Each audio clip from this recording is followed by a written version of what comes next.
কিছু শান্তি টাকা দিয়ে কেনা যায় না, কিছু শান্তি শুধু অনুভব করতে হয়। চা বাগানের রাস্তা মানে অন্যরকম একটা অনুভূতি। চারপাশে সবুজের সমুদ্র, ঠান্ডা বাতাস আর নিরিবিলি পরিবেশ। মনে হয় জীবনের সব ক্লান্তি একটু একটু করে হারিয়ে যাচ্ছে। শহরের ব্যস্ততা, মানুষের কোলাহল, হাজার চাপ, সব কিছু থেকে দূরে এসে এই চা বাগানের পথগুলো যেন মনকে নতুন করে বাঁচতে শেখায়।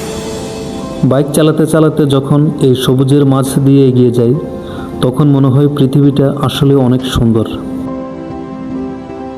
কিছু শান্তি টাকা দিয়ে কেনা যায় না, কিছু শান্তি শুধু অনুভব করতে হয়। আর একজন বাইকারের কাছে সেই অনুভূতির সবচেয়ে বড় জায়গা হচ্ছে পাহাড় আর সমুদ্র। পাহাড় মানেই মুক্তি, পাহাড় মানেই নিজের সাথে কিছুটা সময় কাটানো। আর একজন বাইকারের কাছে সেই অনুভূতির সবচেয়ে বড় জায়গাটা হচ্ছে পাহাড়। বাইকাররা শুধু ঘুরতে যায় না, তারা আসলে শান্তি খুঁজতে যায়। একটু স্বস্তির জন্য, একটু মুক্ত বাতাসের জন্য, একটু মানসিক প্রশান্তির জন্য। শত শত কিলোমিটার রাস্তা পাড়ি দিয়ে ছুটে যায় পাহাড়ের দিকে।